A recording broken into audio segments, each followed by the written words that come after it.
礼拜将要开始，请大家预备心来礼拜。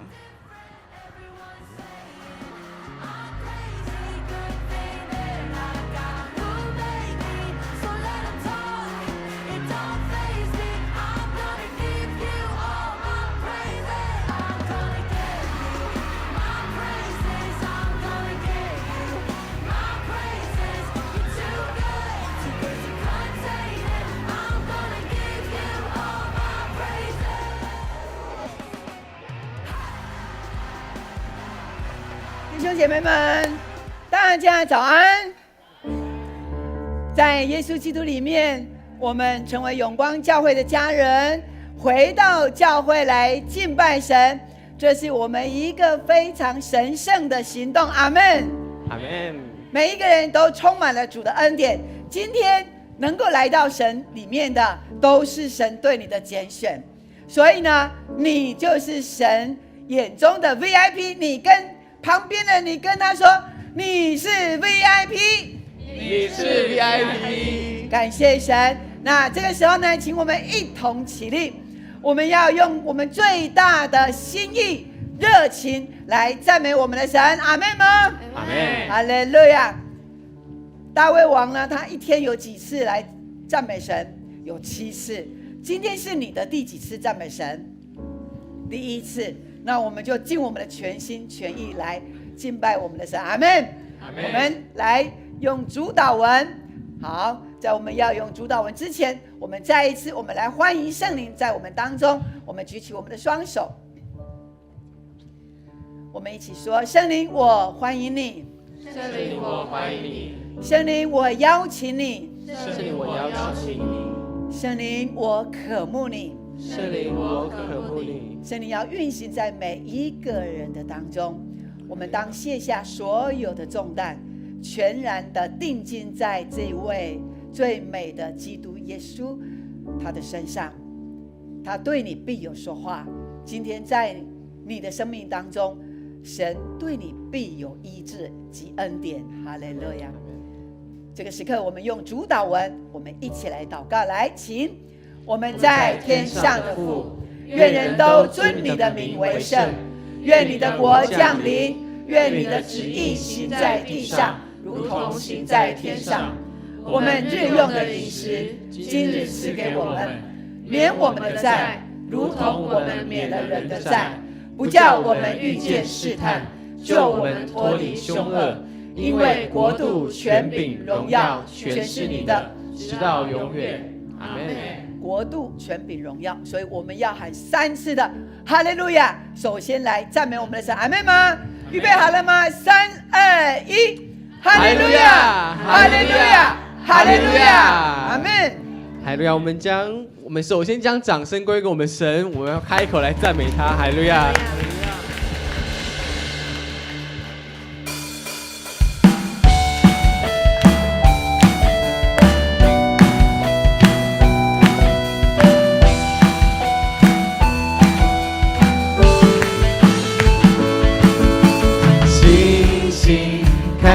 流奶与蜜之地，星星跟随云柱火柱带领，甩开不幸之宣告你的话语，在巨人面前得胜有得胜，盼望能力都因耶稣的名。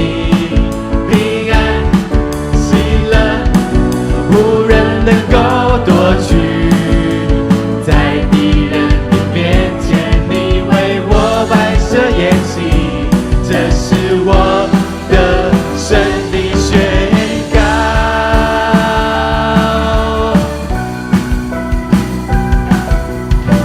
我们用这首诗歌大声唱出我们得胜的宣告。阿们。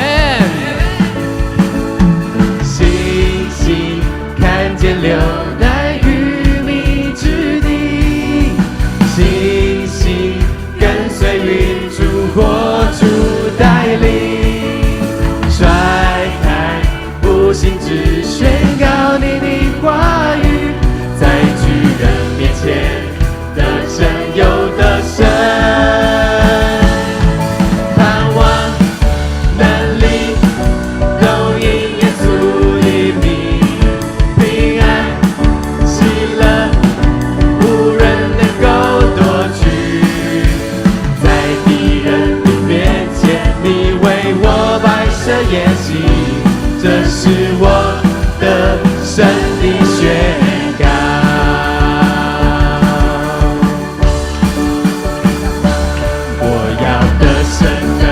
宣告，应许祝福降临到。我要得胜得胜宣告，荣耀恩典降临到。我要得胜得胜宣告，应许祝福降临到。我要得胜得胜宣告，荣耀恩典降临到。我要得胜得胜呼喊，耶稣你为我征战。我要得胜得胜呼喊，忧愁惧怕都更有信心来宣告。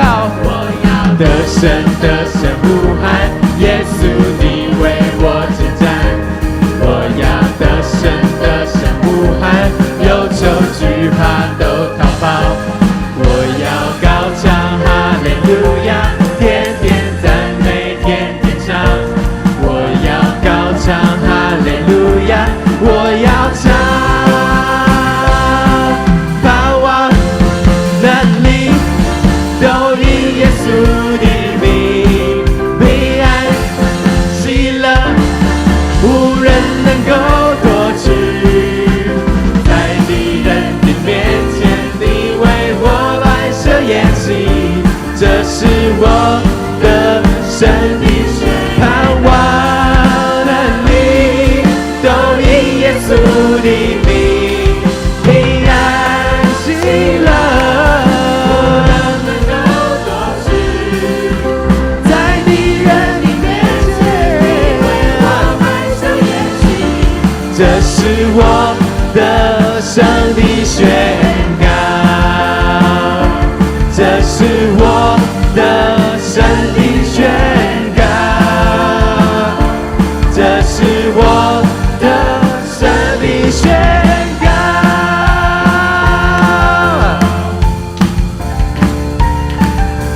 哈利路亚！是的，盼望、喜乐、能力，这就是我们得胜的宣告。阿门吗？阿门！我们将我们掌声归给神，哈利路亚！你跟旁边人说，我充满了得胜的盼望。我充满了得胜的盼望。我充满了得胜的盼望。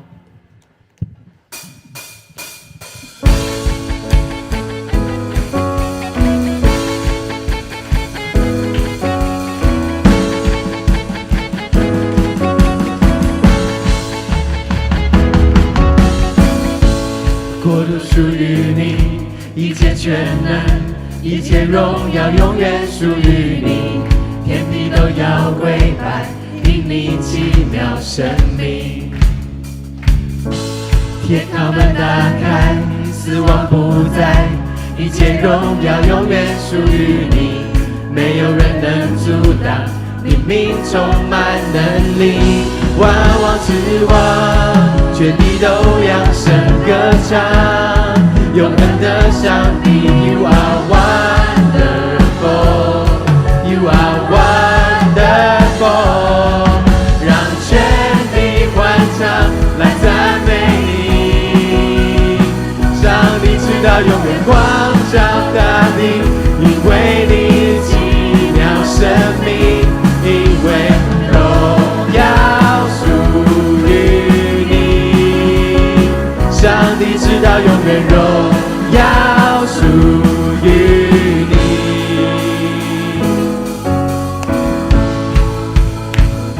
一起来宣告，国度属于你，一切全能，一切荣耀永远属于你，天地都要跪拜，因你奇妙生命。天堂门打开，死亡不在，一切荣耀永远属于你，没有人能阻挡，你名充满能力，万王之王，天地都扬声歌唱。永恒的上帝 ，You are wonderful, You are wonderful， 让全地欢唱来赞美你。上帝直到永远光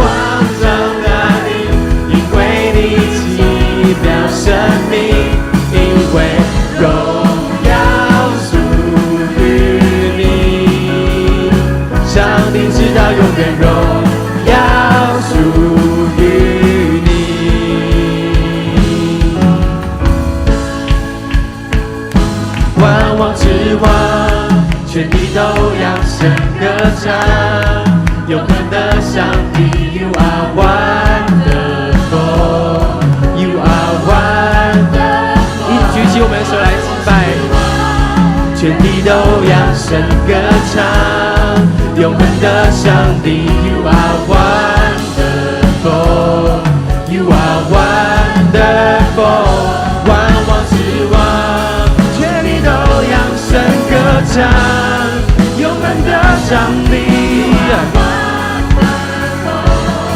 You are wonderful 让全地欢唱来赞美你，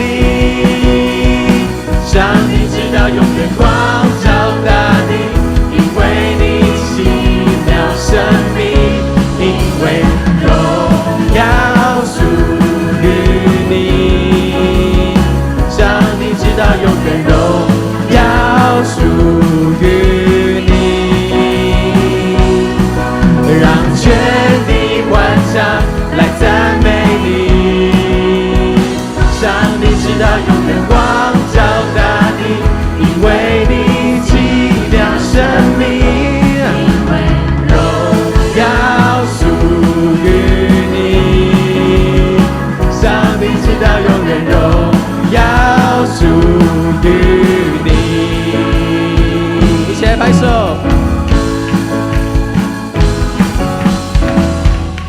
我们将我们的掌声归给神，哈利路亚！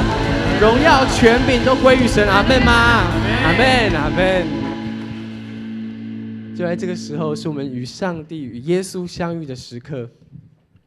让我们就像跟爱人一样，在他面前单单的看着他，单单的与他来谈恋爱。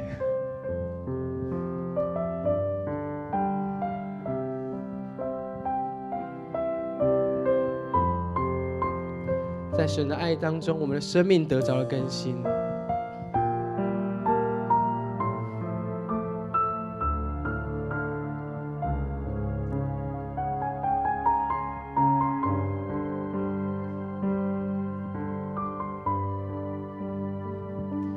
每一天，渴望与你在爱中相遇，再一次将自己完全地献给你，唯有你是我的喜乐和力量，我甘愿舍弃一切跟随你。每一天，渴望与你在爱中相遇，再一次将自己完全地献给你，唯有你是我的喜乐和力量，我甘愿舍弃一切跟随你，将我全人献上当作活祭，以清洁的心单单侍奉你，愿你旨意成全在我的生命里，求神灵更新掌管我一生。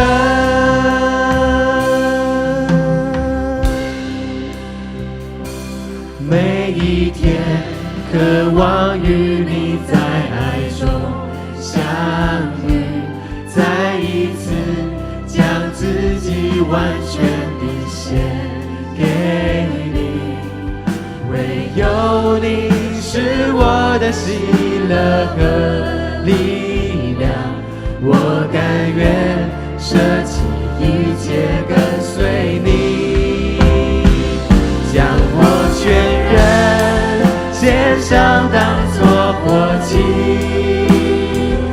以清洁的心单单侍奉你，愿你旨意成全在我的生命里，求神灵更新掌管我一生，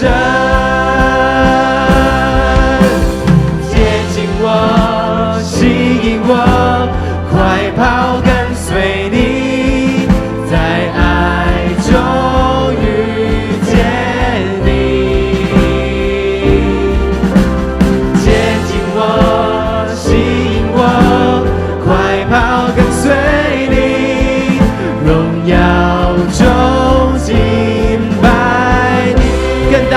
开口来赞美他。接近我，吸引我，快跑跟随你，在爱中遇见你。接近我，吸引我，快跑跟随你，荣耀中敬拜你，将我全人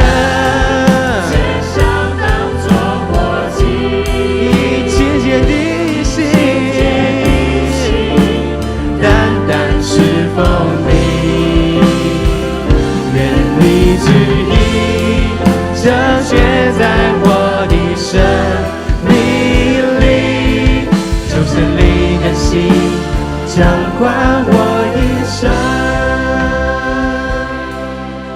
我们2025是什么样一个年呢？2025是全家蒙福归主的一年，阿们吗？我们说的是2025全家归主，来，2025全家归主。我们再说一次，2025全家蒙福，请。2025全家蒙福，是我们要为着我们家庭来祷告，我们每个人一起开口祷告。今天董牧师信息会分享到，他鼓励我们要来跟随耶稣，那我们也要邀请我们家人们也要一起来跟随耶稣，阿们吗？阿们。我们一起大声开口来祷告，为了我们自己的家人，哈利路亚。是的，天父，我们为着我们家人的福音来祷告。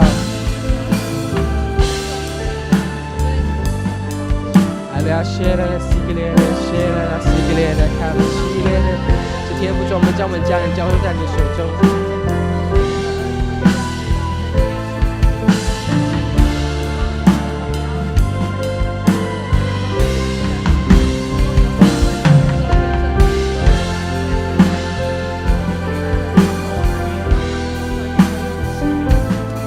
接下来我要邀请我们找到两个人一组，我们一起为了我们全家归主这件事情来 RPG。来，我们现在开始行动。我们两个人一组，我们一起来 RPG 祷告。带球的部分就为着我们全家归主来祷告，为着我们家人得着福音来祷告。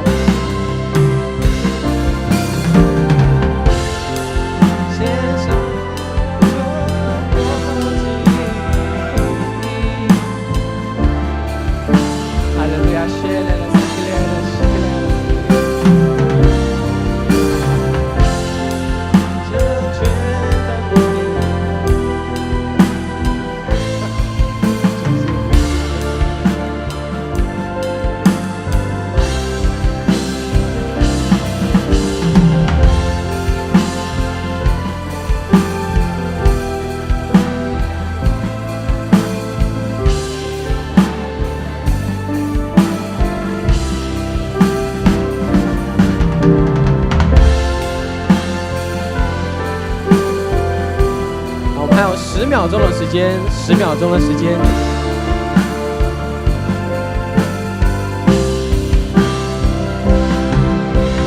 接近我，吸引我，快跑跟随你，在爱中遇见你。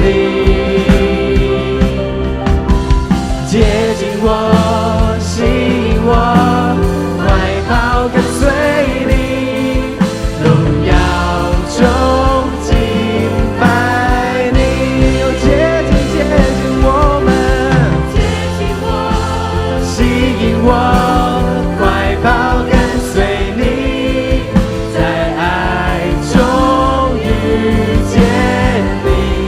高举手来敬拜他，接近我，吸引我，快跑跟随你，荣耀中敬拜你，将我全人献上当作活祭，以清洁的心单单侍奉你，用我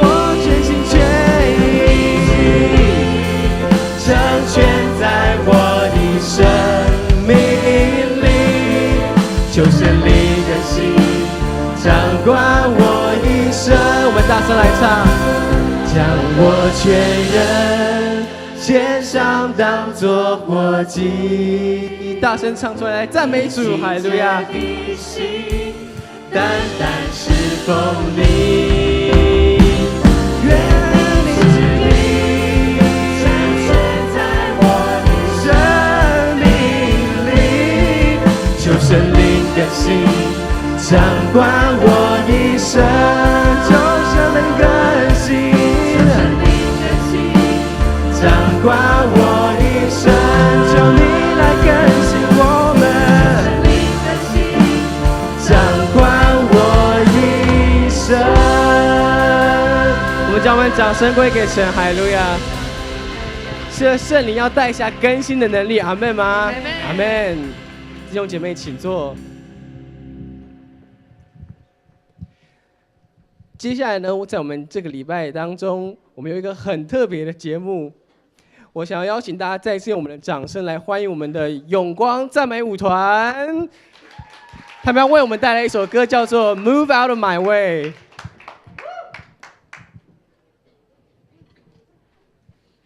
意思就是大家请借过，我们要来赞美神的意思。好。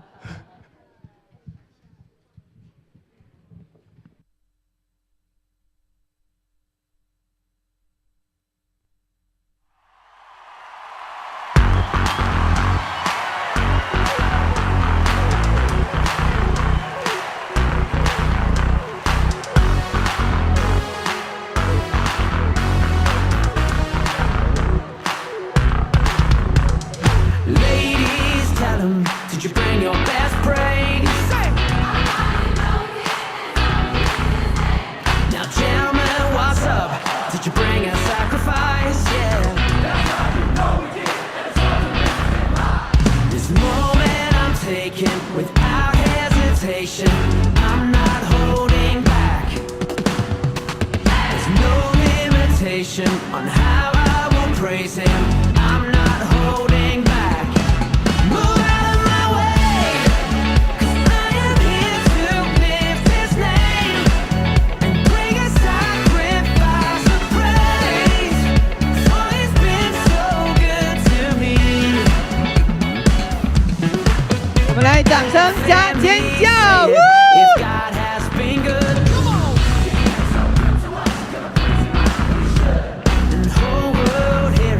The sound of his praise, the name above all names.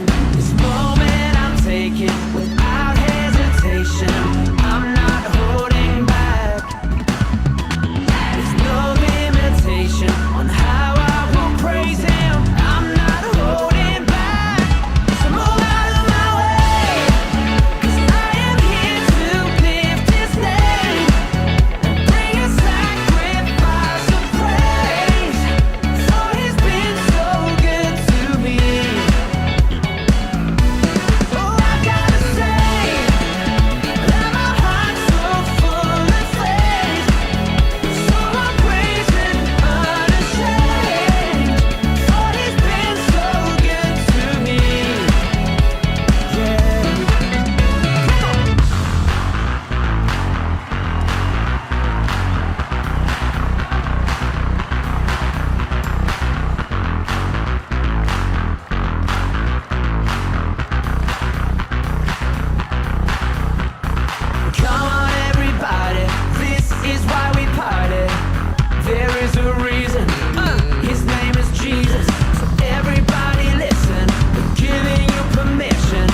们掌声，热烈掌声！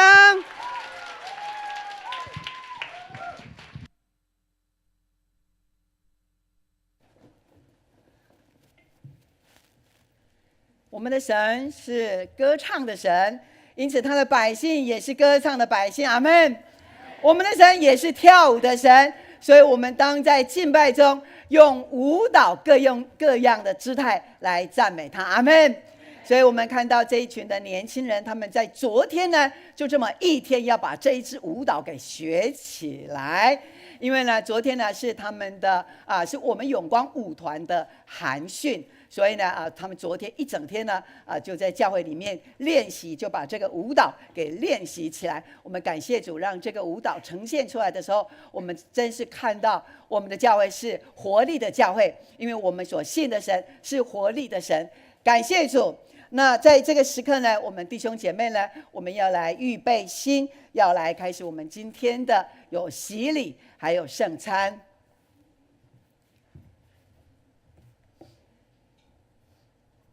我们得帮助是在乎依靠这位创造天地的主。阿们吗？亲爱的弟兄姐妹，我们今天有这个圣礼，这个圣礼呢，所指的就是洗礼，还有什么呢？圣餐。这是我们的耶稣基督以他的名所设立的。耶稣呢，他在升天之前，他这样说：天上地上所有的权柄都赐给我了，所以你们要去，使万民做我的门徒，奉父子圣灵的名给他们施洗。凡我所吩咐你们的，都要教训他们遵守。我就常与你们同在，直到世界的。是在五旬节的时候，彼得对那渴慕救恩的人也这样说。他说：我们每一个人都要悔改，并且我们奉耶稣基督的名来受洗，叫我们能够在罪里面来得赦，并且呢，让我们能够来领受圣灵。因为领受圣灵这个应许是要赐给你以及你的儿女，并且一切远方的人都可以得着，也就是我们这些因着神拣选我们蒙召的人。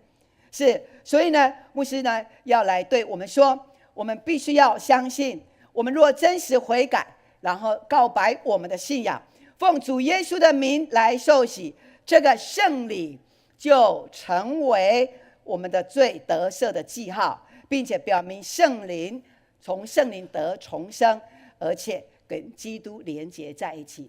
所以在这个时候，我们要邀请我们今天要受洗的弟兄姐妹，我们的林真义还有杨威敏，我们来到前面，以及我们从他教会转籍来到永光教会的廖慧敏跟傅慧敏两位，我们来站在前头。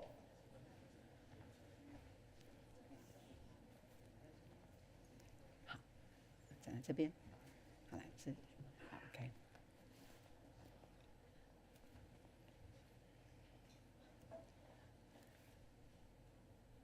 刚刚牧师所说的，你们都听到了，所以我们愿意悔改，让我们自己归在主的名下。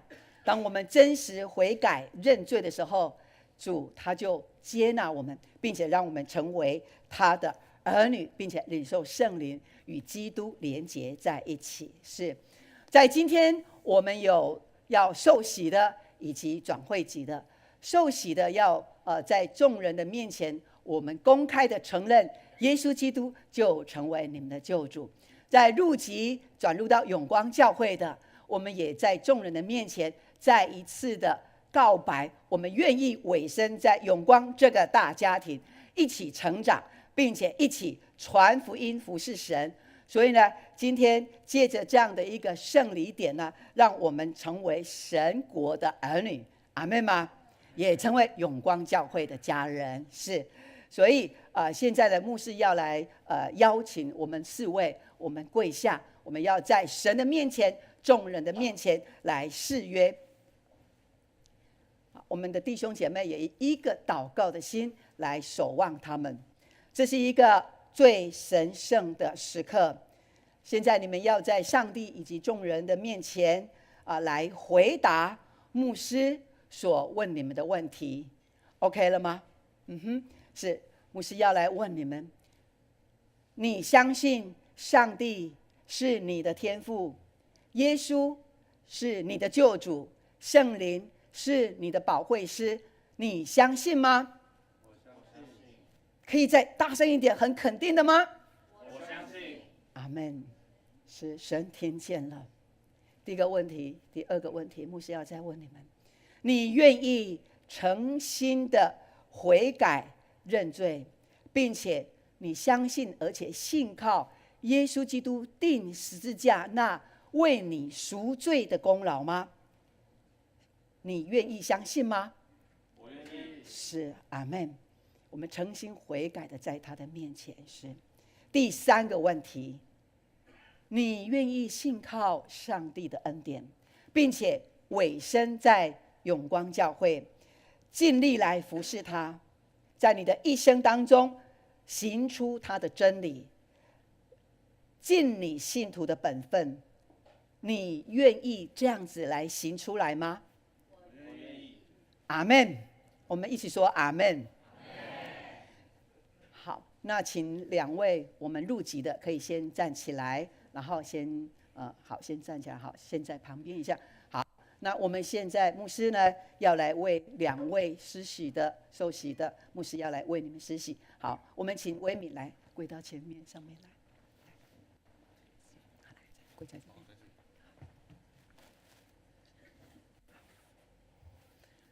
今天我们的主任牧师因为感冒，所以由教育牧师来施洗。好，你预备好了哈。亲爱的威敏，我用水为你施洗，使你归在圣父、圣子、圣灵的名下。阿们。阿门。弟兄姐妹，大家一起说阿们。阿们。阿门。哈利路亚！恭喜你，请站起来。好，来，好，请站着。来，我们的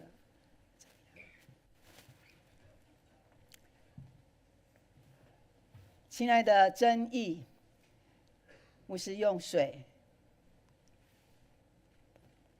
为你施洗，使你归在圣父、圣子、圣灵的名下。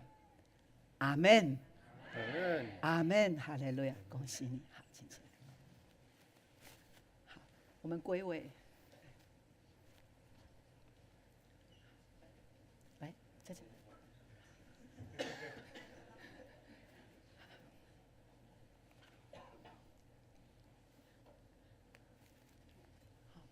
我们四位赐下平安的神，让你们透过施洗，你们的告白，使你们全然的圣洁，在各方面都全然的圣洁。也愿你们的灵魂体能够持守，一直到无可指责，让耶稣基督再来的时候，我们可以坦然的面对他。阿们吗？阿们。牧师来宣告，你们已经告白你们的信仰。牧师也邀请弟兄姐妹从座位上起立，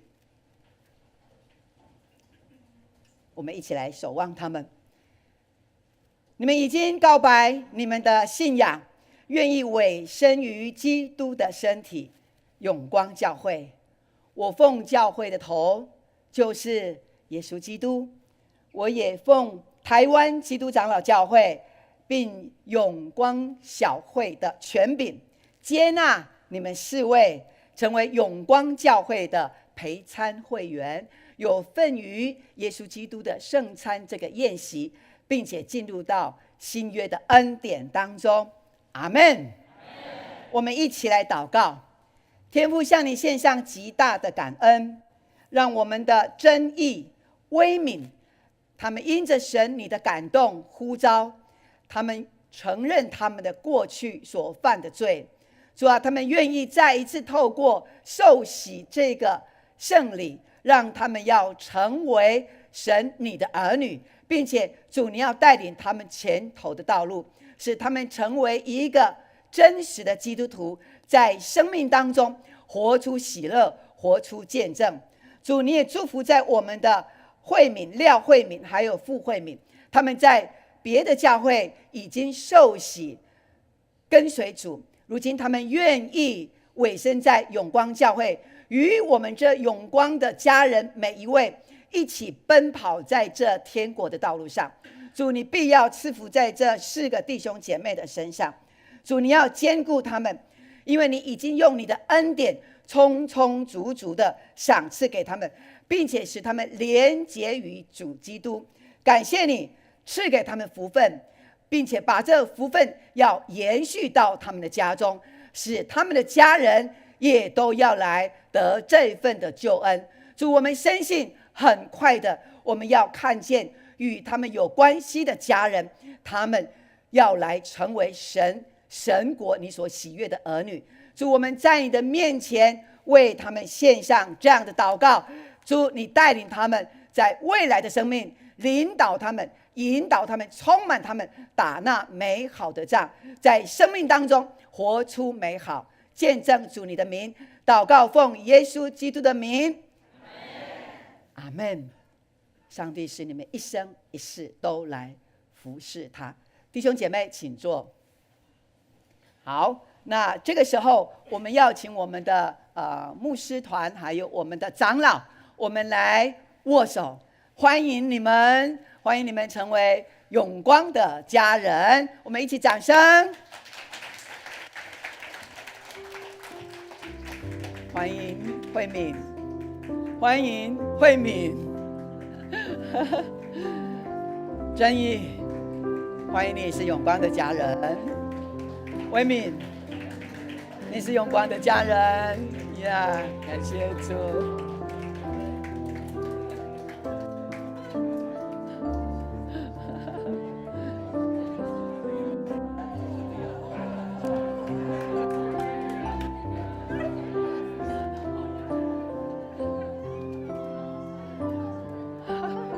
哇，慧敏的小孩，好，我们请向后转。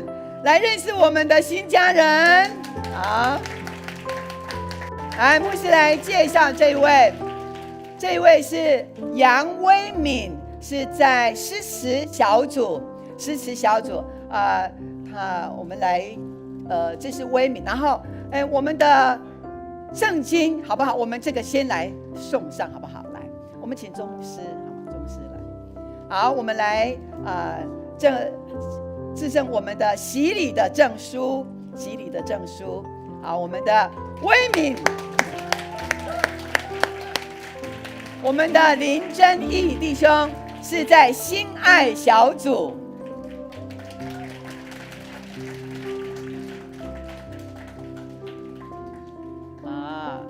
好，那我们入籍的是傅慧敏是，她是在慧珍小组，是从灵粮堂过去，在灵粮堂。那我们也介绍我们的廖慧敏，两个都是慧敏哦，是从行道会转过来，是我们非常的感谢主。然后我们的组员是不是也有要献花的？来，现在来献花。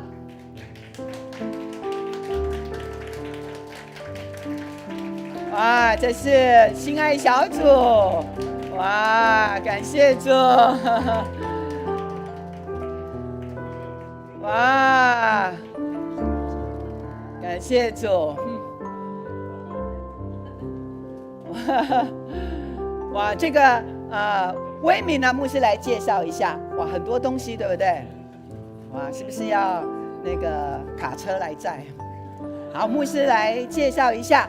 好，威敏呢，他的妈妈呢是蔡慧 ，sorry， 张慧华，慧华有没有在这？对不起哈，慧燕、慧华牧师总是会重叠一下这样。好，慧华的儿子威敏，他的大儿子哈，那他现在呢，要归在诗词的小组。诗词小组有没有在这？诗词小组挥手一下。哦，你的八股很大群哦，哈，是，所以一定要持守在小组的聚会。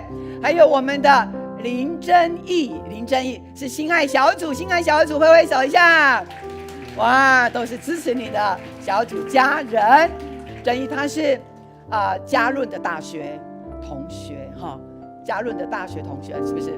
对，因为幸福小组来到教会，那他现在来受洗，我们感谢主，欢迎我们的正义。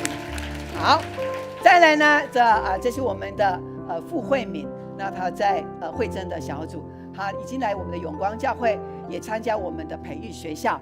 是，那他呢，觉得他愿意跟我们一起在永光教会装备往前走。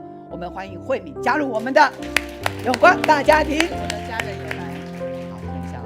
好，那我们的另外一位廖慧敏 Amanda 是她在我们的健身小组也有一些时间的聚会。那她发现我们的永光教会是值得她委身在这里，所以她愿意，然后呢也宣告她要在这里与我们一起服侍神。我们掌声欢迎。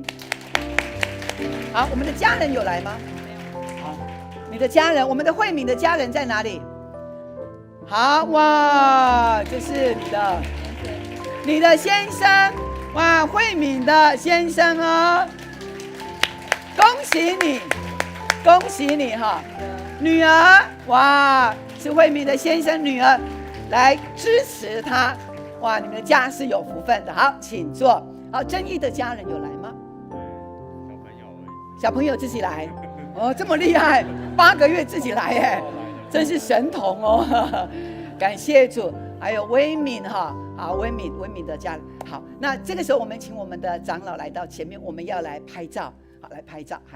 好，来，我们牧师，我们的长老站在后面哈，我们靠过来一点。好，来，我们来看我们的摄影师。好，口罩先拿下来。好，口罩先拿下来。好，我们来看我们的摄影师。赞。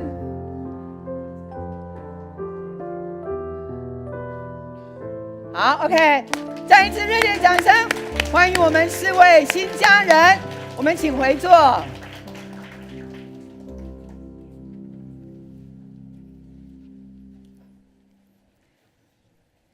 接下来就是圣餐的时刻，一个非常美好的时刻。我们也邀请今天4位家人都可以跟我们一起来领受圣餐。牧师邀请所有归属在耶稣基督名下的所有的陪餐会员，我们都可以来领受基督为我们所设立的圣餐。是这圣餐呢，是照着保罗他说过的，他说我从基督领受的，也借着这样来分享给我们。就是主耶稣基督在被卖的那一夜，是耶稣他拿起饼祝谢拨开，他说这是我的身体，为你们所舍的，这是我的身体，为你们舍的，你们当如此行，来纪念我。阿们吗？耶稣又拿起杯，他说这杯就是新约，是用耶稣基督的血所设立的，我们每逢喝的时候也要如此来纪念耶稣。所以当我们每次吃着饼喝着杯的时候，这是表明主耶稣基督的死，直到他再来。这个时候我们一同来祷告。天父，谢谢你赐下你的独生爱子耶稣基督，他来到这世上，为了我们众人的罪，钉在那十字架上，为我们死而复活，流出宝血。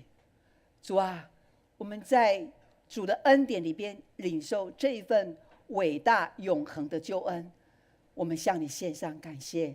在这个时刻，我们要来领受耶稣基督为我们所设立的圣餐。主啊，请你来分别为圣这个饼以及这葡萄汁，使我们在灵性上透过这个饼杯，我们得到属灵的培养。谢谢耶稣基督你的爱，也使我们再一次的回顾回想，起初我们受洗信主的那时刻是何等的神圣，因为神你的呼召是有益处的。感谢主，祷告奉耶稣的名，阿们。主耶稣说，这是我的身体，为你们舍的，你们每逢吃的时候当这样来纪念我。耶稣又拿起杯来说，这杯是新约，用我的血所设立的，你们喝的时候当如此来纪念我。我们请长老来服侍。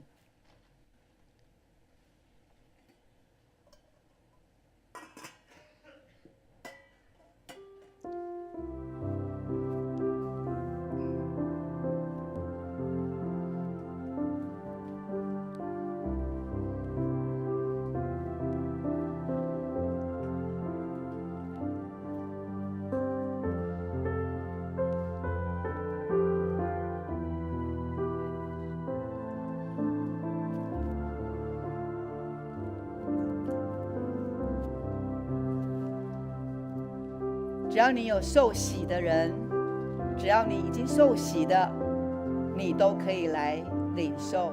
倘若你还没有受洗，我们可以等候，有一天你也可以领受这属天的福分。当我们拿到这饼和杯的时候，我们先祷告，透过这个圣餐，神要再一次洁净我们，并且我们相信的时候，我们领受耶稣的身体跟他的宝血，他就必带来医治，也带来新生。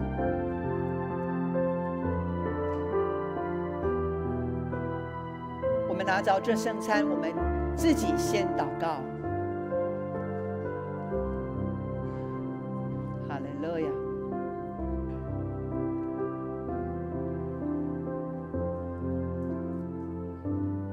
还有没有哪一个弟兄姐妹没有领受到的、没有拿到的，举手一下。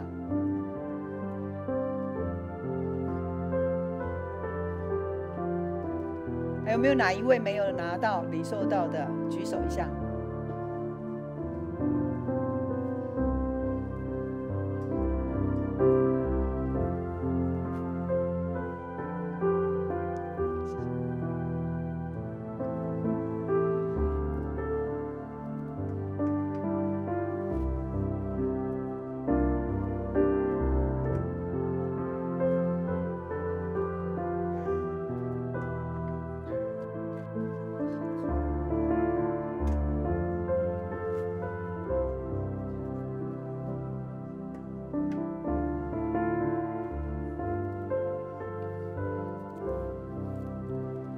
弟兄姐妹们，我们现在要来领受这圣餐，在最上面的薄膜我们来打开，然后拿出这个小小的饼。好，当你拿到的时候，你手举起来，牧师看一下。呀，我们都领受到了。这是耶稣的身体为我们打破的，我们当以此来纪念他，请我们来领受。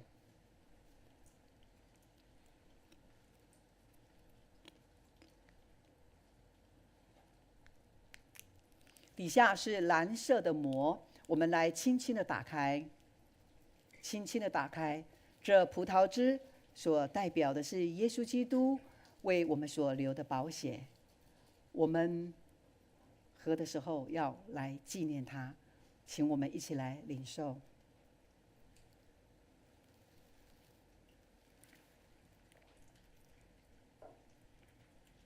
是我们每逢吃这饼喝这杯，是表明主的死，直到他再来。阿们。我们一同来祷告。谢谢耶稣，因着你爱我们，你让我们的罪在主耶稣基督你的十字架宝血当中，也因着我们的受洗，我们得了救恩。主啊，这救恩不仅在我们这一群人的身上，而是在万国万邦万族的身上。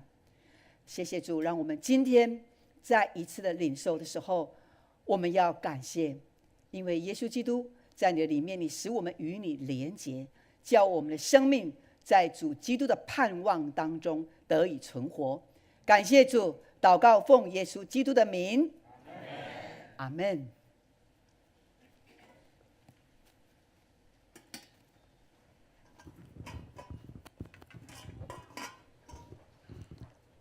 这时我们要来攻读圣经，记载在马可福音3章7到19节。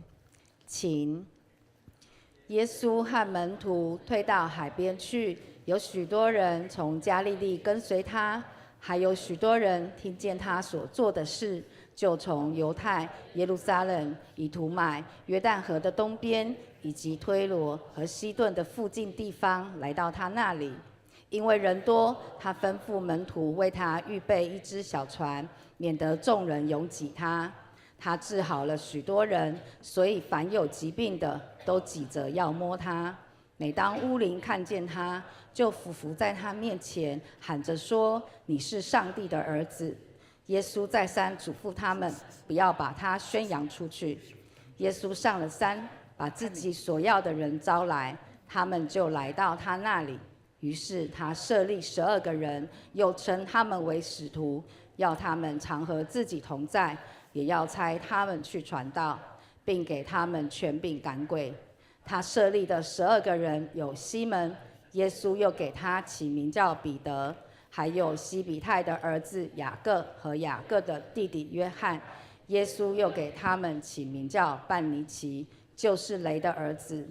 又有安德烈、腓利、巴多罗买、马太、多马、亚勒腓的儿子雅各、亚太和激进党的西门，还有出卖耶稣的加略人犹大。圣经读到这里，我们现在要请董牧师来讲道。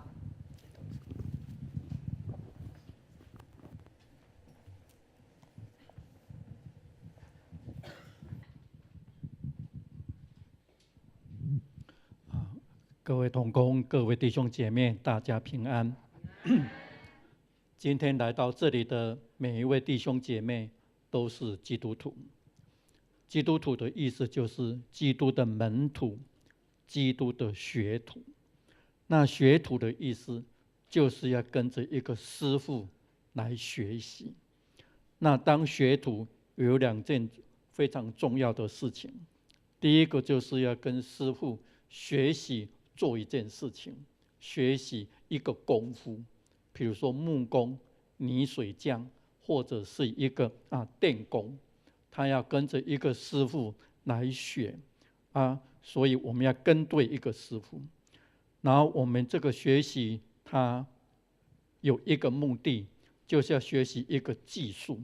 所以如果你是一个木工的时候，那你要学习我要怎么样去做一个桌子，我要怎么样做一个椅子，我要学习工作所需要的技术技巧。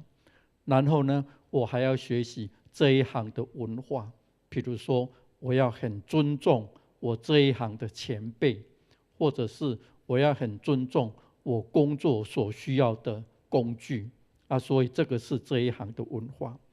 那同样的，我们做耶稣的门徒，我们做耶稣的学徒，那我们也是要跟着耶稣做同样的事情。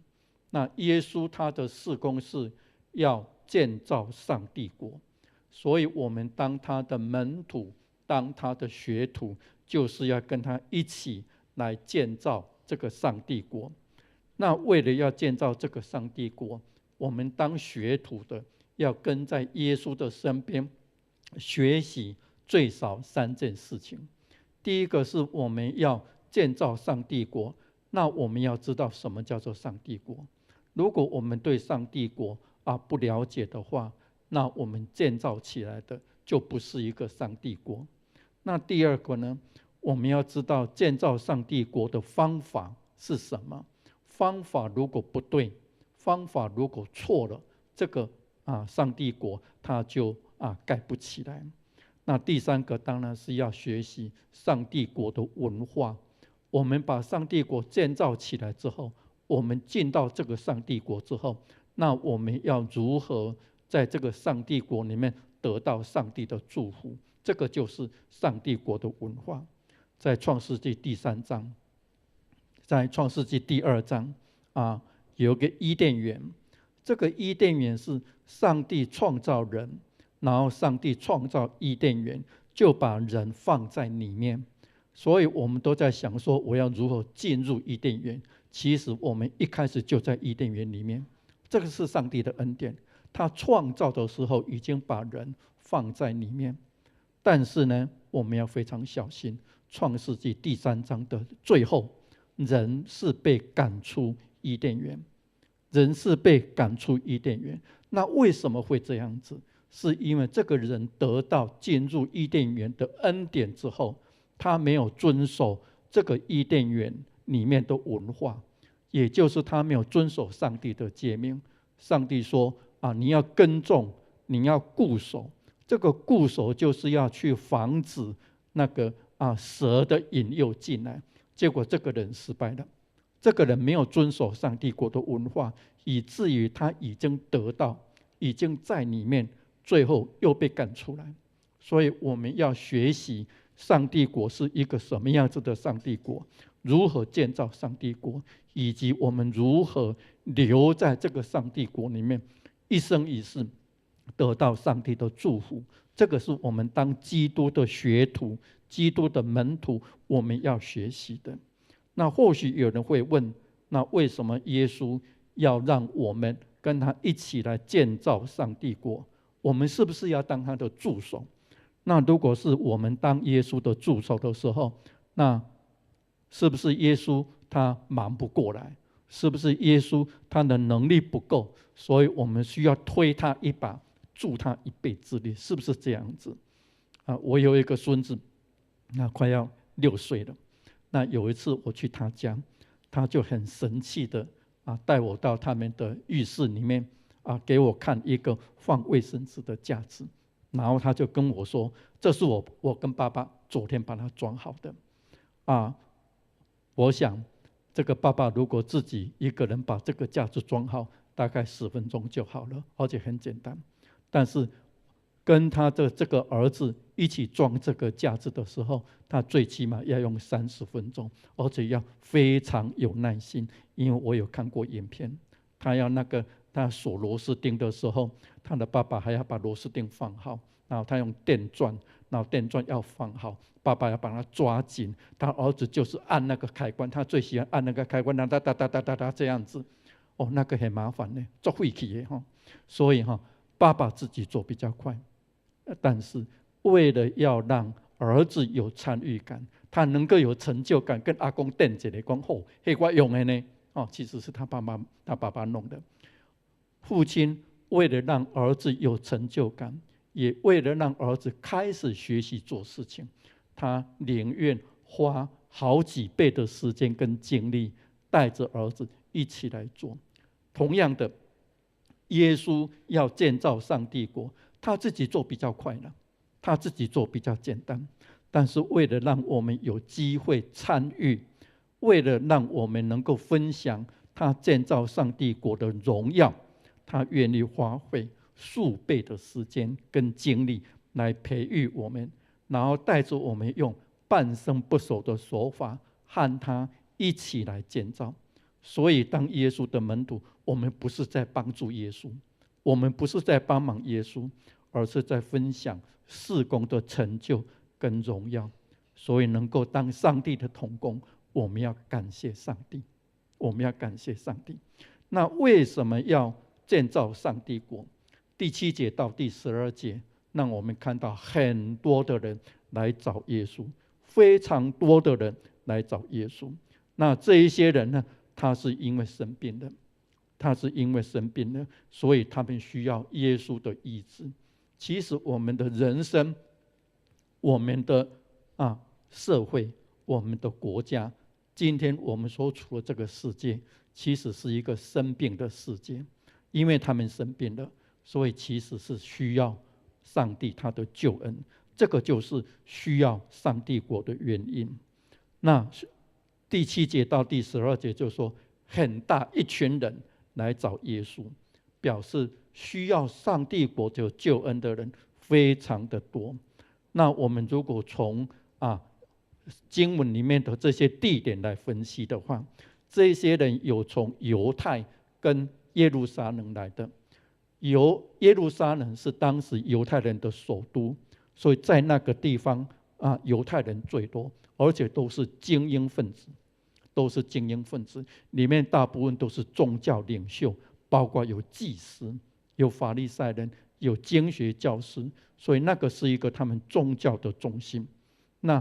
那犹太地区就是环绕在耶路撒冷四周围的这一块地，所以这个地方是犹太人的宗教中心，是他们的精华区，他们也需要耶稣。这些在耶路撒冷在圣殿里面服侍的祭司，他们是宗教领袖，可以教人的这些经学教师，其实他们都需要耶稣。所以今天在教会里面，牧师都需要耶稣，连牧师都需要耶稣。那牧师需要耶稣的话，同工需不需要？长子需不需要？信徒需不需要？连牧师都需要的，然后这里面还有包括以图买、约旦河外、推罗和西顿，这些是混杂着犹太人跟外邦人的地方，尤其是外邦人的地方。所以这些人他们需要耶稣，是所有的人都需要耶稣。那以我们今天的社会来讲的话，就是还没有信主的人，他们需要耶稣。其实在教会里面，信主的人也需要耶稣，那这些需要耶稣救恩的群众，他们有2种情形。第一种情形是他们生病了，这个生病是在指他们肉体上的生病，他们的生命产生了破口，好像一个布袋，刚才进去觉得布袋破一坑了，那布袋破一个洞的时候，装在里面的东西就一直漏掉。那我们的人生，我们的生命，如果产生了破口，上帝一直装进来的祝福，它就会漏掉。那生病呢，就是身体不好。那很多人他身体不好，然后他在身体不舒服的时候，他在生病的时候，其实他四周围的物质让他没有办法很快乐。比如说，如果我在生病的时候，我吃任何好吃的东西，平常觉得很好吃，但是如果我的身体不舒服的时候，我会觉得不好吃。那也如果我们出去看风景这个风景很漂亮，如果我心情不好的时候，我会觉得说那个也没有什么啦，跟看电视差不多啦，那就没有意思。所以呢，物质生活是在我们的四周围。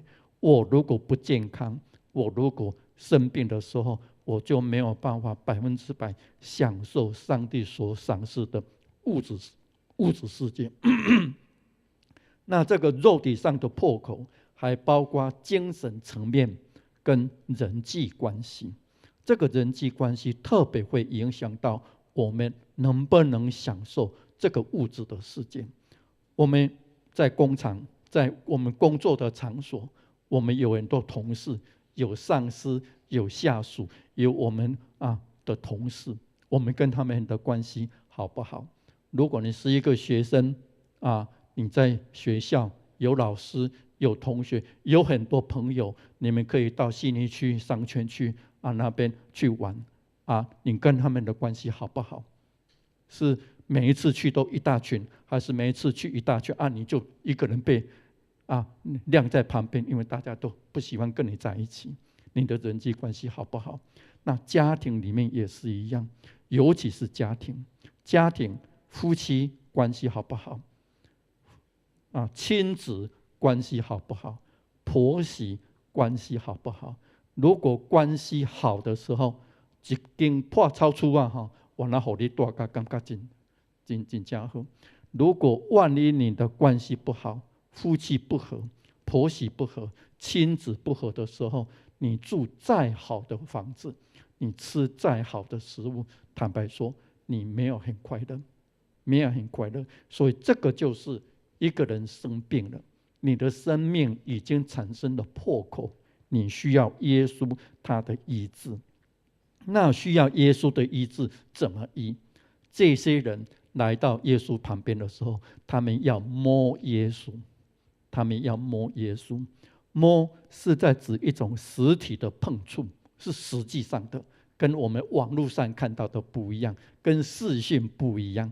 我们跟我们的好朋友，跟我们的亲人，有时候用视讯，有没有？视讯可以看到对方，但是视讯能不能摸一下？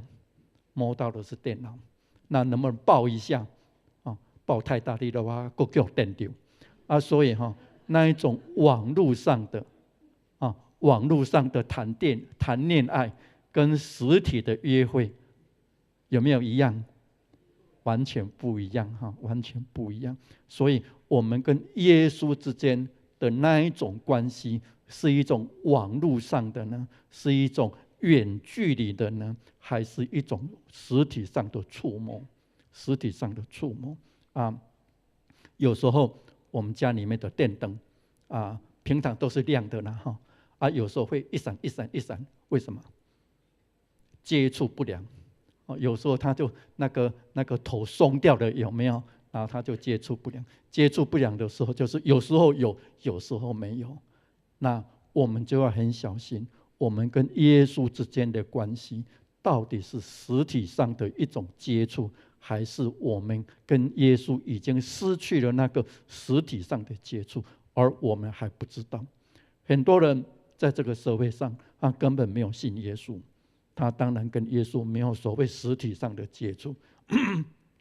那也有很多基督徒，他在教会里面，他好像客人一样，他来这个教会甚至于他是跑很多的教会 window shopping， 好像在逛百货公司，这一家逛完了逛这一家，这一家逛完了逛这一家。那这样子的话，他在每一个教会都不会有归属感，他都不会有归属感，尤其他不会去服侍。他没有归属感，没有去服侍，没有实体的接触的时候，他不会感受到这个教会对他的帮助。跟耶稣没有实体的接触的时候，你跟耶稣不会产生真正的感情，那你就得不到上帝真正的帮助。所以要摸，要有实体的接触。那另外一种生病是被鬼附身，这是一种心灵上的病，也就是说心灵的生命产生了破口。这一些人呢，他不肯敬拜上帝。我们四周围就很多人，我们跟他传福音，然后他就很多理由，他就是不信，因为他的心灵已经生病了，他不肯敬拜上帝，他远离了上帝的祝福。那会产生这样子的一个问题呢？就是因为他们的心灵有时候没有办法顺服在耶稣的权柄之下所以呢，这个圣经就说，这些被污灵附身的人，一看见耶稣，就匍匐在他的面前，喊说：“你是上帝的儿子。”他们这些人来到耶稣的面前，跪在耶稣的面前，他们愿意顺服耶稣的权柄，然后他们愿意认真的去认识耶稣。他们称呼耶稣是上帝的儿子。其实在新约圣经里面，对耶稣的称呼有3种，一种是老师、神星、拉比，或者是称呼他是先知这个是一个人，一个伟人。然后第2种称呼是主。那这个主呢在当时的社会里面，它可以指一个奴隶的主人，也可以指罗马皇帝，他们也称为他也是主。不过这个主呢，在旧约里面是在指上帝，所以在新约里面，你会称呼耶稣是主，是表示说你知道耶稣的真实的身份，他不是一个伟人而已，他是上帝本身，是上帝本身道成的肉身来到这个世界。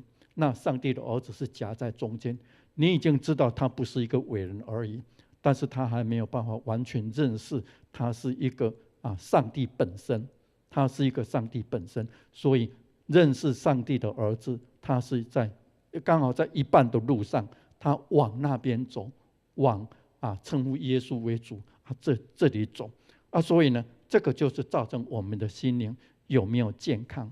如果我们只认识耶稣是一个人的时候，我们从耶稣能够得到的只是人那一级的祝福。那人那一级的祝福是什么？我们上班可以赚钱，我们在学校努力读书可以得到学位，那这一些就是人的社会的一个祝福。但是呢，如果耶稣是上帝本身的时候，那他的祝福就是神那一级的祝福，那这个祝福就完全不一样。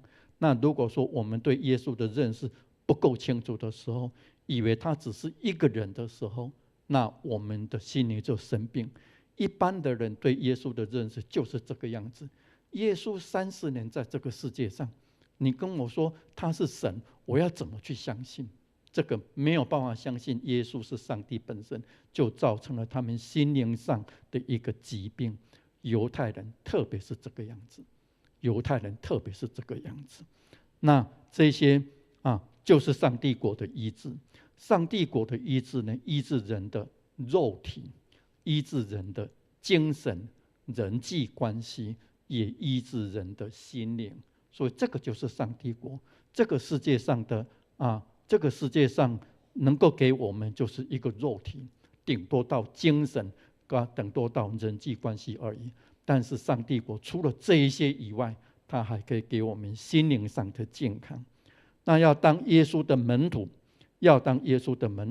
从13节到15节我们看到他需要接受耶稣的拣选跟训练。耶稣在拣选人的时候，是把他要的人召集到他的面前。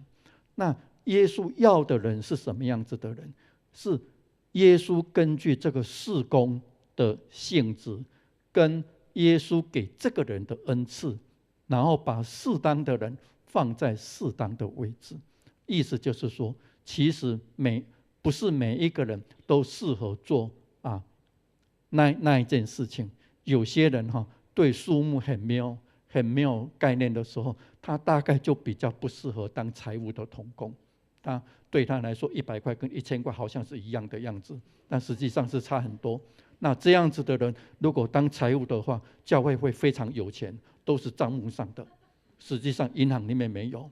那这样的话就很辛苦所以呢要你有那一方面的恩赐，你才做得那个事工，你才服侍得好所以耶稣他懂我们，他也真正认识那个事工的需要，他把所要的人放在那个地方，那我们的服事就能够轻松愉快，就能够事半功倍。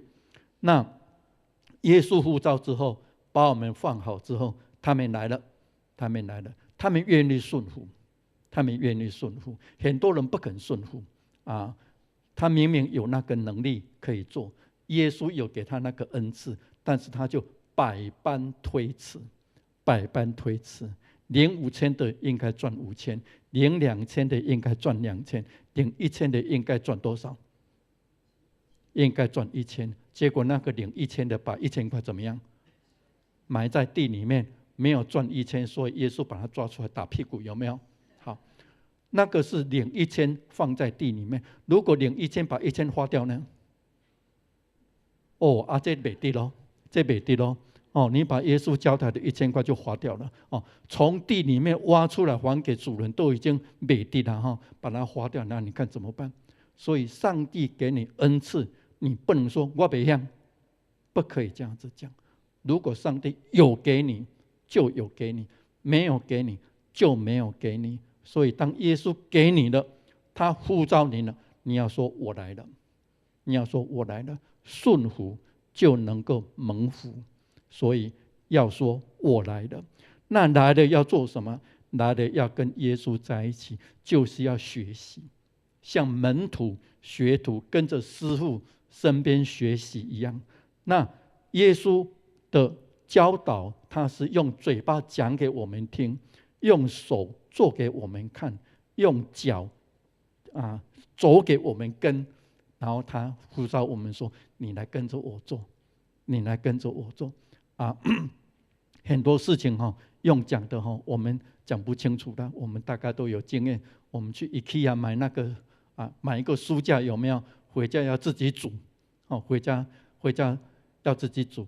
那一个组合图你看得懂吗？看有无？书架我大概还看得懂了，衣橱呢？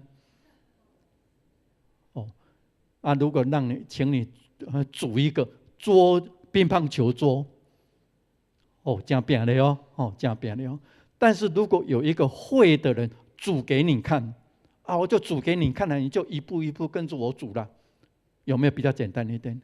这个就是耶稣的教导。耶稣用嘴巴讲，用手做给你看，用脚走，你跟着我走，我走右边你走右边，我走左边你走左边。这个是耶稣的教导的方式。那我们就要跟在他的身边去学习认识耶稣，学习认识耶稣。那我们今天要认识耶稣，最主要的当然是依靠圣经。我们从圣经里面去认识耶稣。那这个圣经它本来就是在介绍让我们认识耶稣。圣经还有一个非常重要的功能，就是它要成为一把尺，它要成为一把尺，让我们去量呢，让我们去量。因为每一个人的信仰体验都不大一样。那我们的信仰体验有些是对的，有些是错的，我们有没有办法去分辨？我们有没有办法分辨？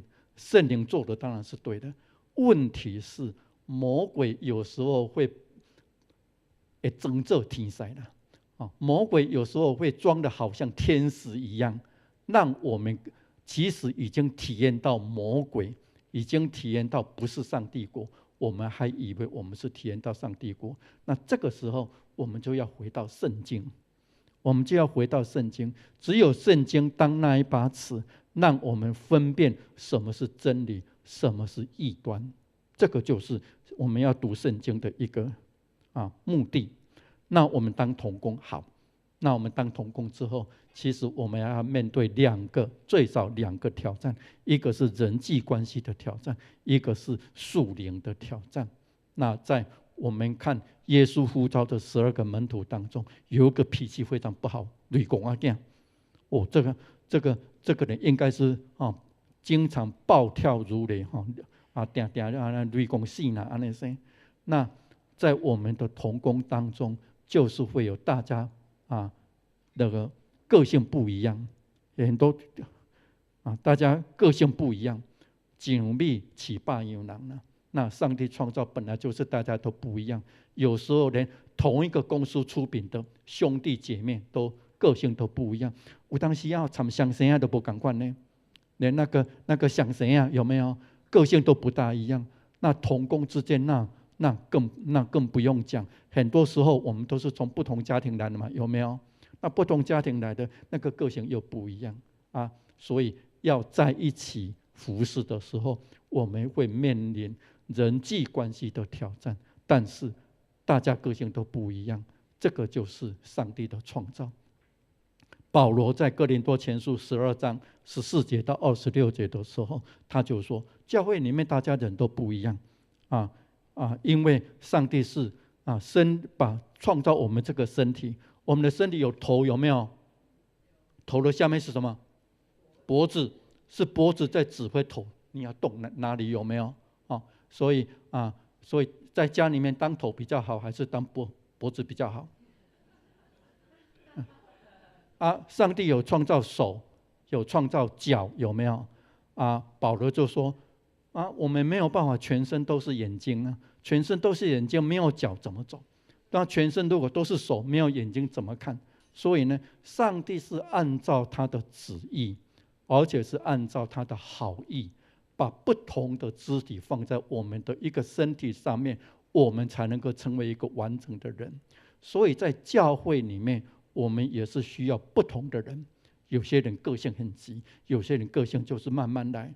那有些人他非常会这样子，有些人非常会这样子，那不一样。这个是上帝的创造，也是上帝的好意，也是上帝的旨意。那我们没有办法，所以呢，在同工服事当中，那我们就要学习接纳别人，包容跟我们不一样的个性，要包容那一些跟我们很不一样的人。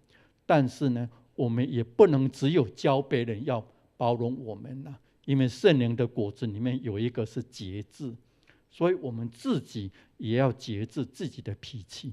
在同工合作当中，我们要包容别人，也要节制自己这个是人际关系一个很大的挑战。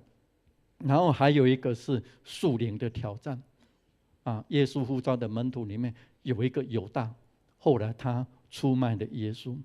耶稣呼召犹大，给他机会，但是3年之后，魔鬼利用犹大的弱点，所以最后犹大还是出卖了耶稣。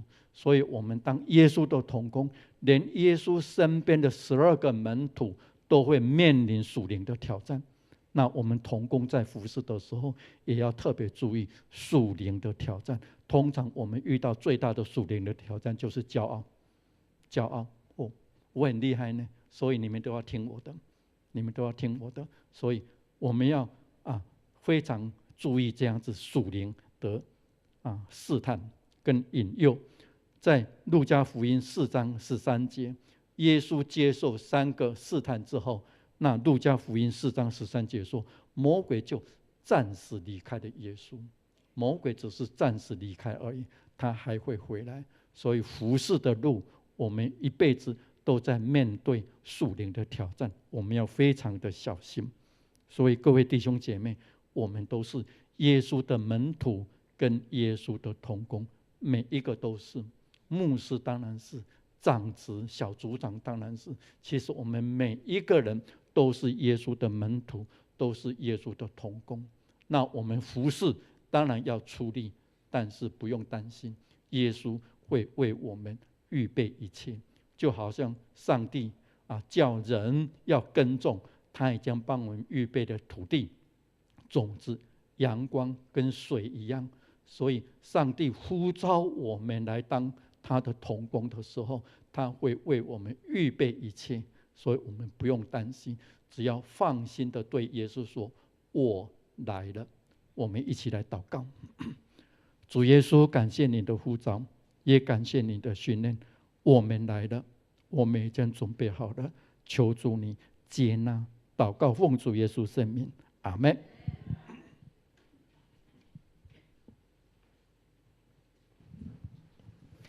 要求我们从座位上起立，我们一起来敬拜我们的神。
朝见你的容面，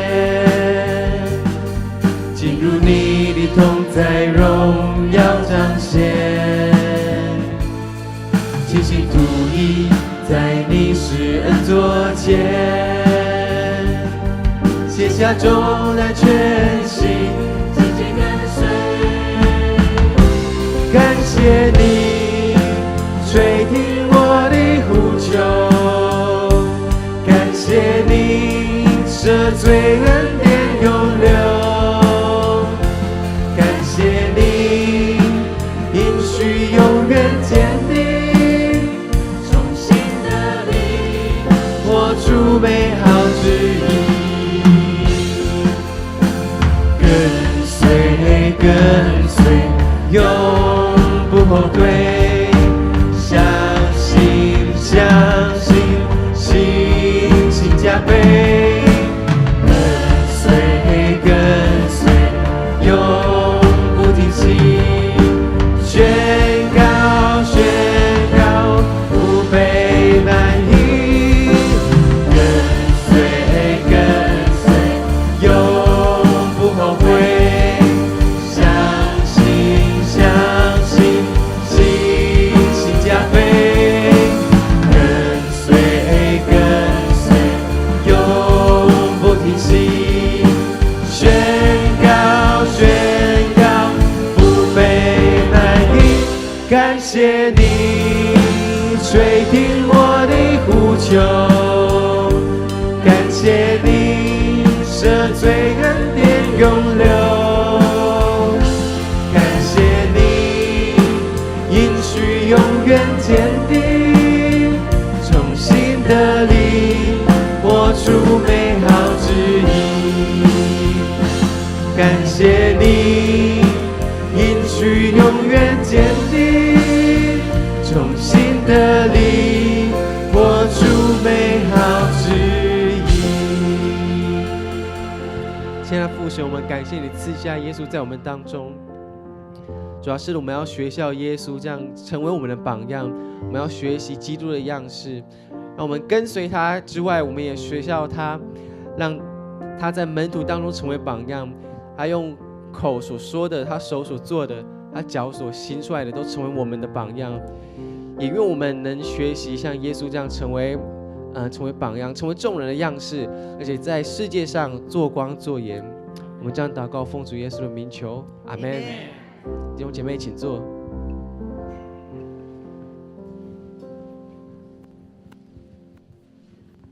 接下来要奉献，我们的周报里面有一个奉献的信封，大家可以用那一个来奉献。奉献是回应上帝的爱及信心的行动，请我们以感恩的心、敬虔的态度来奉献。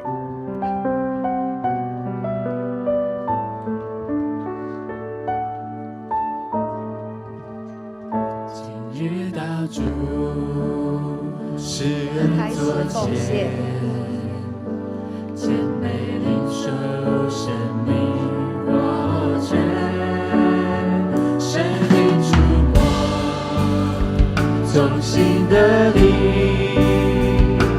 报答主恩真心所愿，甘心乐意。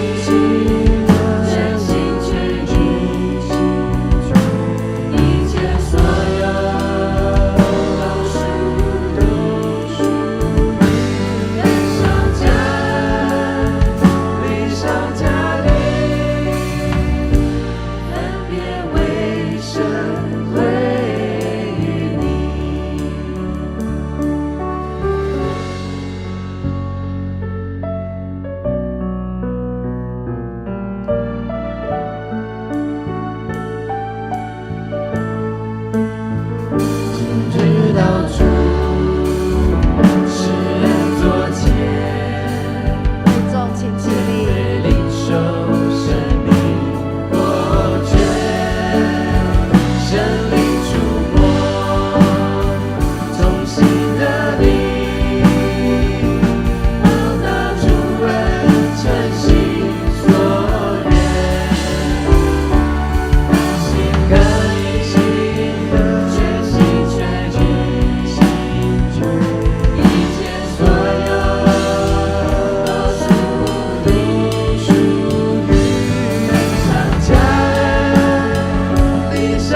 下请潘牧师来报告。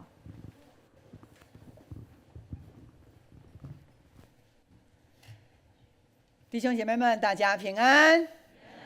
感谢主，让我们今天在这里礼拜敬拜神，聆听神的话语。特别神今天呼召了受洗的还有入籍的弟兄姐妹加入在我们永光教会。我们也特别恭喜在这4个小组，神的恩典大大的兴盛你们我相信在今年我们其他的小组也一样要多得果子。阿们。你跟旁边的你跟他说，这一年是你得果子的季节。哈利路亚，感谢主我们非常的谢谢我们的董牧师，他从美国，然后在这一阵子呢，他在台湾跟胡牧师，他的师母胡牧师2个人居住在台湾有大概1个多月的时间。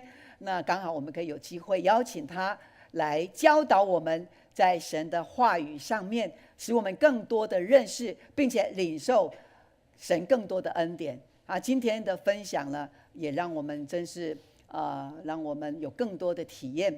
那董牧师呢可以说是周牧师在神学院的一个非常重要的一个恩师。我们以前呢在还没有来到永光教会的时候，潘牧师周牧师是在九族文化村旁边的鱼池教会。我们2月28号我们的同工有灵修营要到九族文化村，会经过以前我们牧养的那个鱼池教会。在鱼池教会2年，然后遇到了921的大地震。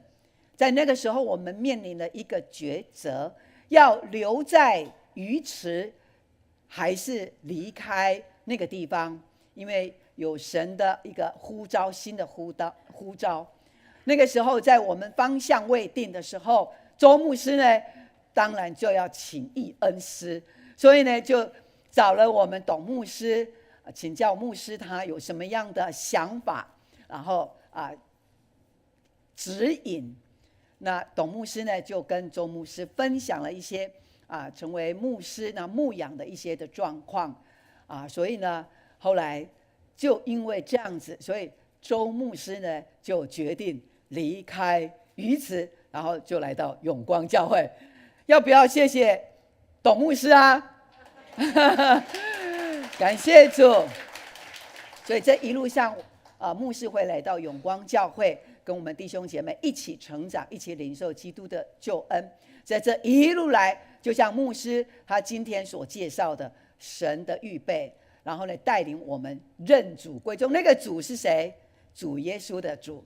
是那我们再一次的谢谢董牧师，还有我们的福牧师，他们呢从美国来到台湾，特别为我们永光教会安排这2场的讲道见证。我们再一次的掌声来欢迎他们，谢谢他们。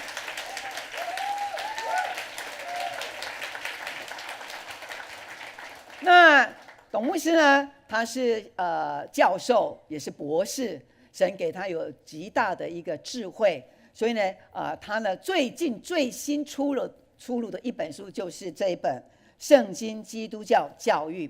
既然作者来到我们当中，牧师呢当仁不让的要请牧师他来跟我们介绍一下他这一本书的重要性。好，我们再一次的热烈欢迎我们的牧师来介绍他新出炉的这本书。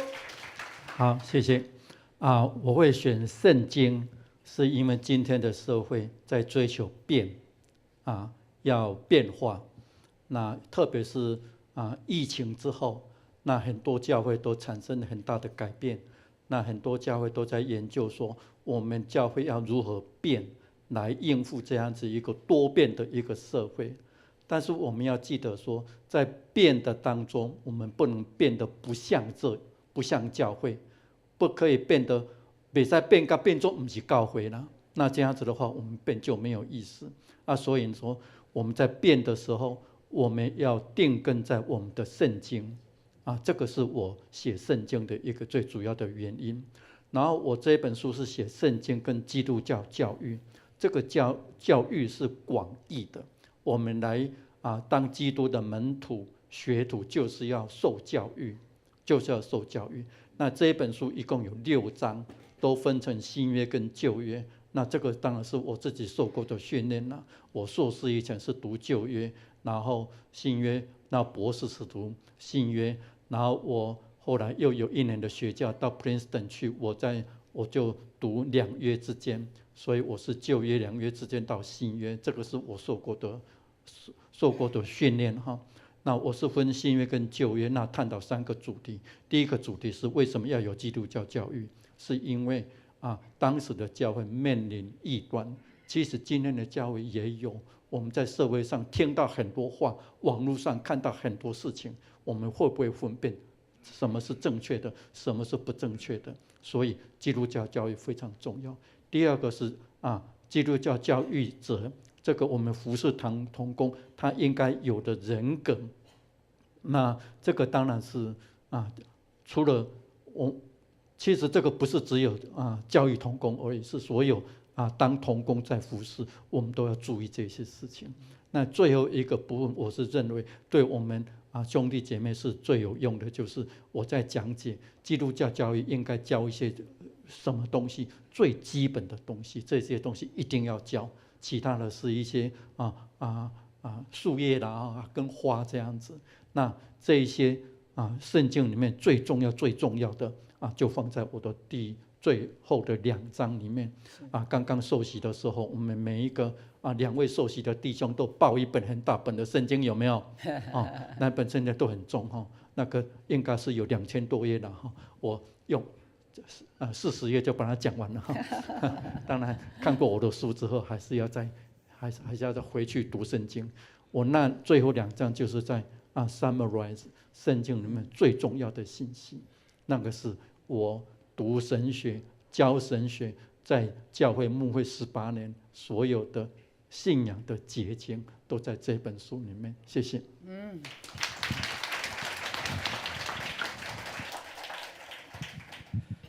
因为第一场现场购买的这个很热烈所以现在只有剩下10本而已那怎么办呢？没关系，我们特别有留1本，就是如果你预购的话，想跟老师还是拍个相片的话，可以那1本借你好不好？那1本借你，跟老师拍个相片然后我们也会赶快追加如果你预购完，下个礼拜一定都可以拿得到这个是我没有想象的大家那么喜欢读书这真的是很棒，因为我大概有看一下，我尽量也要抓看看有没有什么错字，你知道吗？读书就是要这样嘛对，但是我感谢主老师真的很用心，旧约新约的这些的观点把它融合起来对于我们基督徒每一个，因为我们每一个人都是应该是受教者，对不对？也是一个教育者，因为你要对你的下一代负责任，所以这本书对我们来讲有很棒的很好的帮助牧师极力的推荐。而且我们永光是第一手资料，因为新书发表会在什么时候？老师，下礼拜二新书发表会，今天作者在这里就帮我们签名了阿们太棒了感谢主，感谢主。这一本呢，牧师鼓舞我们弟兄姐妹都来买，特别铁三角你一定要来买，因为呢，我们这一本呢也会成为我们领袖学习圈的一个研读的一本书因为对我们实在是非常的重要，也一个很棒的指引，因为我们都在牧养，所以呢，这些基础的基本的我们都要来明白，特别像在现在很多在网络上面看到什么样的心灵疗法啦，什么内在对话，好像跟我们培育学校很像，所以呢，我们就会一窝蜂的跟着网络跑，然后呢就被引导到另外一个境界去。所以呢，在网络上的这些的什么内在对话、心灵疗法，若不是从圣灵而来的，是从人而来的，与人的对话，那都不属于圣灵的。所以我们要知道怎么样分辨，然后我们能够来购买这本书。所以呢，等一下呢，在礼拜后我们到后面来购买，目前只剩下10本。那现在呢，我们不要动，不要急着跑出去买我们还是一样，剩下2本。偷买了。好，那我们呢？因为呢现在才有这个，我们现在拿200元，一本200元是作者价，所以我们到书房呢，那就是书房的售价，所以我们现在是最便宜的。那今天呢不够卖，我们用登记的好不好？下一次呢再寄给我们。那有买的呢，你就可以刚好让我们的董教授、董牧师呢来为我们签名，要记得来预购哈。好，那接着，好，我们的导读呢进行到创世纪42章了，我们一定要持续，不要停下来哦哈，要继续。那小组长呢带着我们的小羊，继续的在圣经的话语上面来扎下根基哈。好，接着，好。那董牧师他们夫妇哈，我们也常常为他们祷告守望。他们在2月28号要回到美国哈，所以呢，神也保守他们，让董牧师他的所领受到的继续的分赐到世界各地。阿们吗？阿们。我们也希望董牧师呢很快就回到我们当中，再来圣经营，因为这是我们所喜悦，而且我们非常的期待哈。好，接着。好，那我们刚刚也介绍完了，再来。好，那这圣餐的我们的4位弟兄姐妹哈，请站起来，我们再一次的欢迎他们成为我们的家人。好，向后转一下呀，感谢主哈。好，请坐。好，再来。好，那这是我们的生命更新营永光培育学校。在你们的证书后面是不是有一个入学通知单？有吗？拿起来一下看看。入学通知单是，所以呢，凡进到永光教会的，你一定要了解永光教会的体系。我们要怎么样跟随主？怎么样在传福音上面能够按着神的脚步，口说手做，脚要走出来哈。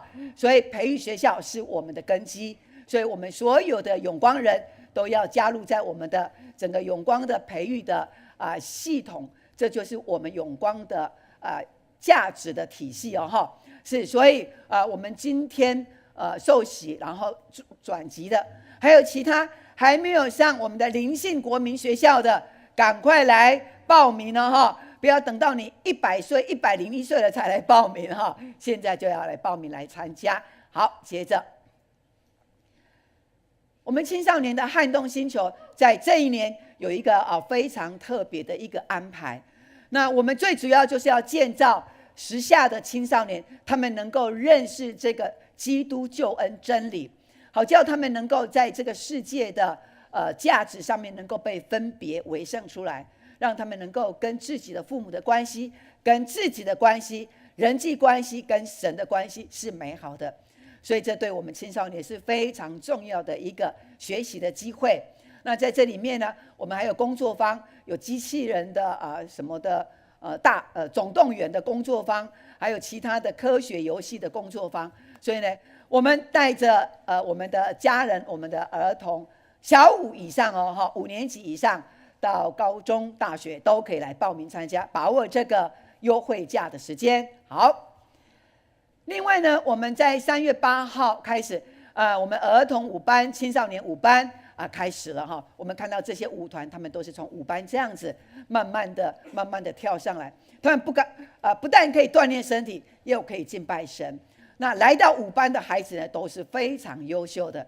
所以呢，牧师鼓舞我们的孩子们送到我们的5班来。好，星光学院呢也准备要开课了哈。那大家来注意这个时间。在放学之后，我们的小孩来到教会，有我们的青少年的哥哥姐姐，让他们来做解题老师，陪伴他们读书，养成一个自我的读书良好习惯，并且呢，我们会有1个小时的英文课，让他们能够在听说上面可以很容易的来开始跟人有一个英文的对话，建立他们的英文的能力哈。所以呢，这是我们的星光学院特别在去年的下半年为我们的儿童跟青少年所举办的，所以在这个时间呢，我们也来报名哈。好，再来，好，那我们上一次的圣经营呢，全勤的总共有119位学员。那我们在2月23要来颁发我们的这个圣经营的领袖学习圈的证书，所以我们的学员要出席。再来，好，等一下呢会有小会，还有我们奖励金、信仰奖励金要召开审核会议。好，烈火特会呢在4月2号到4月5号，今天之前呢我们来报名给我们的会员干事，这是一个非常能够挑望我们弟兄姐妹在生命上面看见一个很被鼓舞的一个聚会。所以呢，牧师也鼓舞我们小组呢在那一周的聚会呢，可以转为烈火特会的参加。好。那另外呢，我们的亲子礼拜特别为我们的家长设计了整年度的月主题的为了帮助我们的家长在教育孩童上面教会陪伴你们，用神的爱，用圣灵的果子陪伴我们的家长，并且让我们教出新生的下一代。所以呢，欢迎我们没有加入在家长园地的家长呢，能够来参加，因为这是为你们而量的，是神给我们的一个恩典的产业哈。好，再来。那下个礼拜有儿童老师的会议，我们注意时间。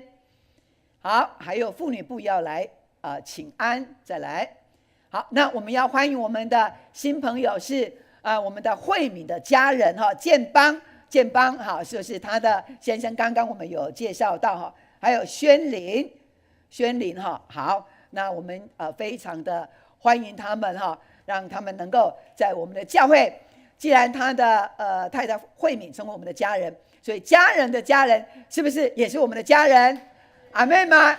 我们热烈掌声，好，欢迎我们的慧敏的家人，建邦还有宣林，是不是？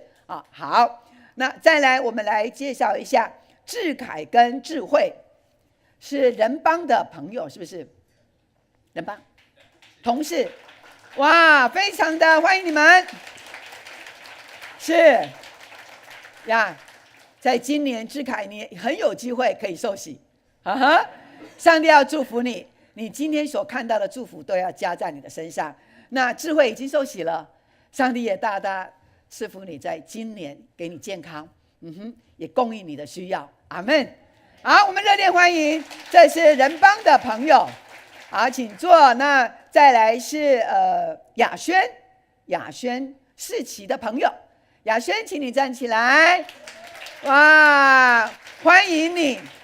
你受洗了吗？你受洗了，上帝大大祝福你，也欢迎你进到我们的青少年牧区。好，大家热烈掌声欢迎他。好 ，OK， 好，那我们呢有在身体上面需要我们为他们带到的，就是秀珠姐的父亲，还有吉长兄，还有我们的秀娟姐。那刚刚介绍的这几位，我们请站起来好吗？然后拿着你的包包，我们的迎宾同工呢有礼物要来送给你们，那请跟随我们的迎宾同工呢，他们要来接待你们。刚刚介绍的这几位哈，好，那我们所有的弟兄姐妹，我们从座位上起来，站起来，我们要用这首诗歌，我们彼此来祝福。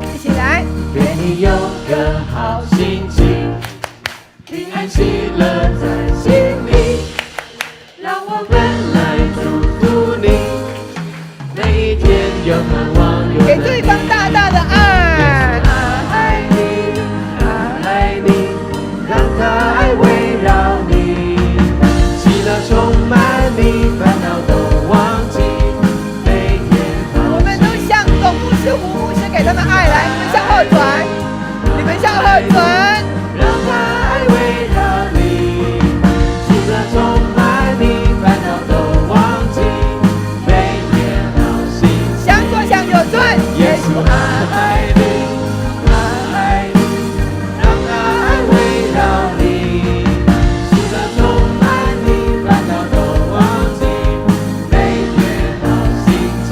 喜乐充满你。喜乐充满你，烦恼都忘记，每天好心情。神也要祝福在透过直播跟我们一起敬拜的，不论你在国内在国外，我们都纪念你，神也纪念你。我们仍然站立，我们请董牧师来为我们祝福的祷告。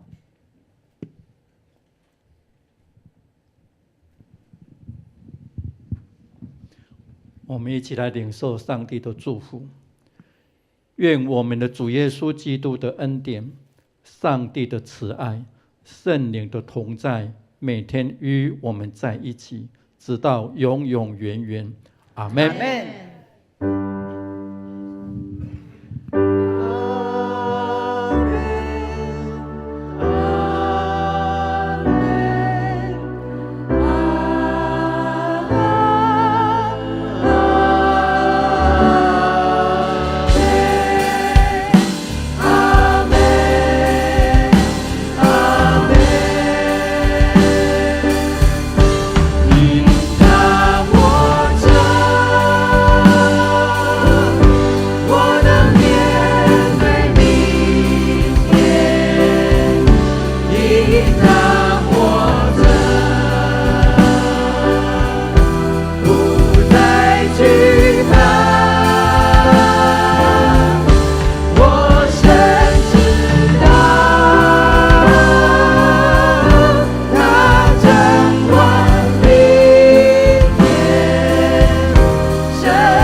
大家平安，上帝祝福我们，下个礼拜见，大家请坐。我们呢可以到后面，然后牧师呢会来跟我们签书。那现在数量不够，我们先登记，然后缴费哈。登记然后缴费，我们可以很快就送来。所以我们到后面来签书会，还有呢来登记。